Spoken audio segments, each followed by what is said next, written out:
Bonjour et bienvenue sur autoplus.fr. Aujourd'hui, c'est un événement important parce que nous allons enfin découvrir la Renault Mégane E-Tech électrique. Et bien oui, pour cette 5e génération, Renault a choisi de nous proposer ce véhicule en 100% électrique. Et pour la découvrir ensemble, j'ai demandé à Stéphane Martin de m'accompagner. Bonjour Agnès, bonjour tout le monde.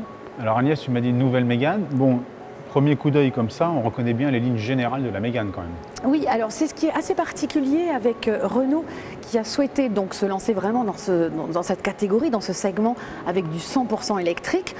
C'est qu'ils n'ont pas voulu non plus trop révolutionner, trop faire une rupture. Et c'est ça qui est plutôt pas mal, c'est qu'effectivement ça ressemble vraiment à une Mégane, mais il y a quelques détails qui sont très travaillés, comme ici on voit ce capot vraiment avec des détails sculptés. Il est aussi assez horizontal, oui, parce qu'on remarque que même si c'est une berline, ça a quand même quelques petits aspects des SUV. Et c'est d'ailleurs ce que nous, à Autoplus, on appelle une cross berline. Alors oui, Agnès, cross berline comme on appelle chez nous, c'est-à-dire ces nouvelles compactes, cette nouvelle tendance de berline compacte qui adopte des codes SUV stylistiques, c'est notamment le cas chez Citroën avec la C4. Et c'est vrai qu'on retrouve aussi ça sur cette nouvelle Mégane. Alors après, on va voir dans le détail, effectivement, ça change véritablement. Ce que l'on ne voit pas, c'est que cette Renault Mégane E-Tech électrique inaugure pour Renault la plateforme CMF-EV, c'est la plateforme qui est dédiée au modèle 100% électrique, qui est une plateforme de l'Alliance et qui servira à d'autres modèles dans le futur. On ne connaît pas encore en termes dynamiques, mais qu'on a déjà vu en statique sur le Nissan Ariya notamment. Absolument, et donc il y aura effectivement d'autres modèles dans le futur qui adopteront cette même plateforme. Côté donc esthétique, ça change quand même pas mal. Stéphane, on va la regarder vraiment de face. Moi, ce que j'aime beaucoup, c'est cette partie ici, très fine, avec des optiques qui sont quand même super travaillés, ils sont très très techno. D'ailleurs, on remarque qu'il n'y a plus d'anti-brouillard. Oui, surtout il n'y a plus de la signature typiquement en C, qui était un peu le code stylistique des dernières Renault. On retrouve la forme du C, mais qui est plus effectivement fluide et plus travaillée. Ce sera la tendance des prochains modèles de la marque. Des prochains modèles de la marque et peut-être électrique aussi. Ça, Agnès. Eh oui, enfin. Ça c'est le plus important, c'est qu'enfin le nouveau logo Renault apparaît sur un modèle et bien sûr c'est la Mégane 100% électrique qui l'inaugure.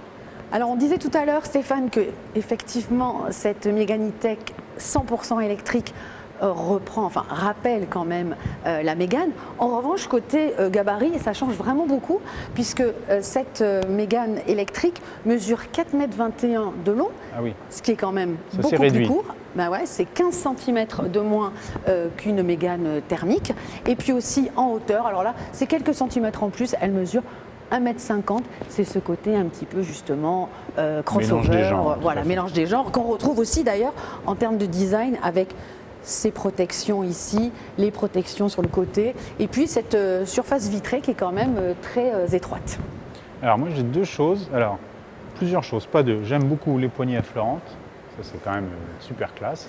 Oui, en plus c'est pour l'efficience, pour la consommation, etc. En plus effectivement, ça profite au portefeuille paraît-il, donc tant mieux. Ce qui profite moins au portefeuille, c'est les jantes de 20 pouces minimum, donc c'est très joli, ça remplit bien les arches. Par contre, quand vous allez passer les 4 pneus hiver ou juste changer de pneus, vous allez le sentir passer. Et alors, un truc que je ne comprends pas, c'est une voiture 100% électrique, donc c'est très bien, on peut la recharger, mais la trappe est ici à l'avant, alors qu'en général, on se gare et on se branche à l'arrière. Donc j'espère que Renault a prévu des câbles assez longs pour pouvoir se connecter. Alors tu vois Stéphane, moi j'aime beaucoup l'arrière, je trouve ça vraiment sympa, les épaulements là, je trouve ça très joli. Ce que j'aime beaucoup aussi, c'est ce bandeau qui est quand même assez fin. Et là on voit quand même, il y a un beau travail sur la signature lumineuse, tous ces petits traits, c'est assez original. Ouais, il y a un bel effet, alors, je ne sais pas si on se rend compte à l'image, mais il y a un très bel effet 3D en fait. Ouais, et assez ça impressionnant. On ne l'a pas trop vu pour le moment. Le petit clin d'œil que j'aime bien aussi, c'est le petit E j'avais même pas vu. En forme de prise. Bravo. Ça c'était sur le concept et puis ils l'ont gardé et je trouve ça plutôt sympa. Bon, alors je vais faire le rabat-joie de service. Alors j'aime beaucoup l'arrière, moi aussi. J'avoue que j'étais un peu saoulé parce que c'était devenu la nouvelle tendance du bandeau lumineux qui parcourt tout le haillon, mais là je trouve qu'il est vraiment beau, bien intégré. Mais alors deux petites choses, et vraiment cette fois-ci deux petites choses. Le moche essuie-glace arrière, pourquoi ne pas l'avoir caché sous le béquet, il y avait de la place. Et puis surtout, bon, après c'est une question de goût, mais la lame dorée là, qu'on retrouve aussi à l'avant, moi le doré sur une voiture, franchement, c'est pas mon truc. Alors je te rassure Stéphane, c'est que déjà je crois que ça sera que sur les finitions hautes et puis surtout on pourra choisir de ne pas le prendre et d'avoir une version couleur carrosserie. Bon. Donc tu auras le choix. Je suis peut-être pas le seul à ne pas aimer le doré. Voilà, mais on aura le choix en tous les cas. Voilà. Donc voiture 100% électrique, donc voiture à batterie, donc forcément pas de coffre. Ah ben non, tu vas voir. Hop. En fait, on a un coffre bien carré, assez profond, mais surtout qui a le même volume, à quelque chose près, que la version thermique, puisqu'il a 440 décimètres cubes. Ah oui, donc on ne perd rien. Absolument. Plutôt une bonne idée. Le truc malin, c'est qu'il y a un petit rangement ici pour les câbles. Donc du coup, tu n'as pas une housse dans le coffre qui se balade ou quoi que ce soit. Il y a un rangement dédié, ça c'est pas mal. Bien vu.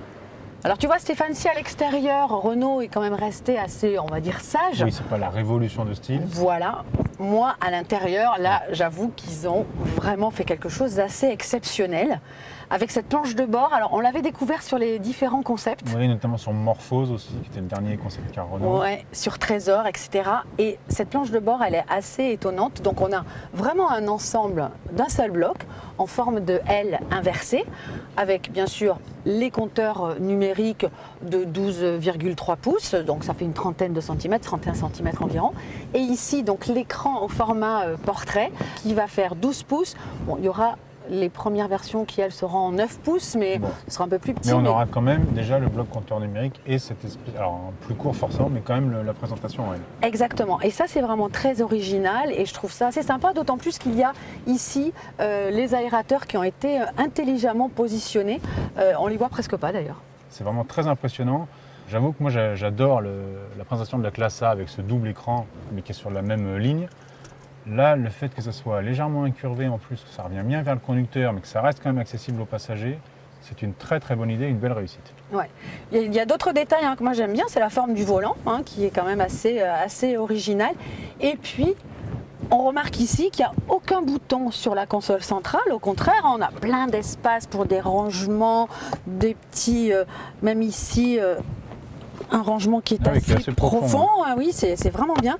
Et du coup, le levier de vitesse est ici. Alors, ça a un côté un peu à l'ancienne, mais moi j'aime bien avoir. Bon, évidemment, c'est une boîte auto, on va dire, mais moi j'aime bien ce sélecteur derrière le volant. Ça permet de dégager de l'espace et je pense qu'à l'usage, ça reste plus pratique que ces fameuses molettes qui se généralisent. Donc, moi, je ne suis pas très fan. Ouais, les nouveaux petits sélecteurs, là, t'aimes pas trop ça.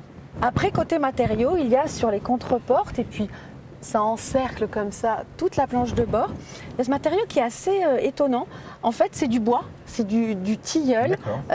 Et je trouve ça assez joli. Alors, suivant les finitions, l'ambiance sera différente. On aura du textile, de l'effet cuir, ce bois, mais c'est plutôt sympa, j'aime bien. Et je vois que, alors je sais pas, je pense que c'est peut-être parce qu'on est dans une version haut de gamme, mais tu as une espèce de jonc lumineux aussi. Absolument. Dessous. Il y aura... On peut paramétrer, j'imagine. Voilà, avec tous les systèmes multisense, etc., on va avoir des ambiances lumineuses. Je crois qu'il y en a une foule incroyable.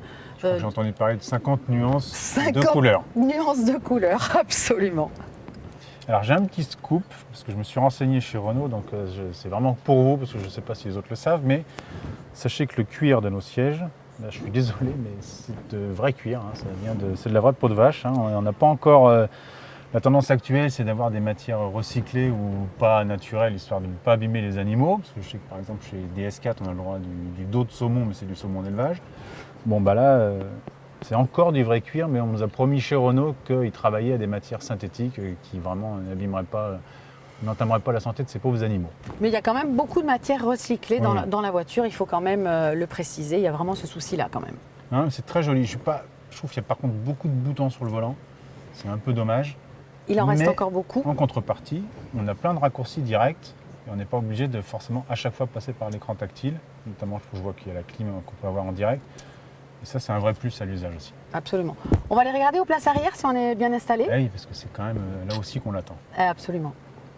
Alors, je ne sais pas ce que tu en penses, Stéphane, mais cette Mégane électrique mesure 4,20 m, 4,21 m. C'est soit moins que l'actuelle thermique. 15 cm de moins oui, quand même. Pas rien. Mais j'ai l'impression qu'à l'intérieur, notamment aux places arrière, on a quand même le même espace. La Mégane actuelle thermique n'est pas la plus logeable de sa catégorie. Et c'est vrai qu'ici, j'ai l'impression qu'effectivement, on a gagné quelques centimètres par ce qu'ils appellent le rayon de genou.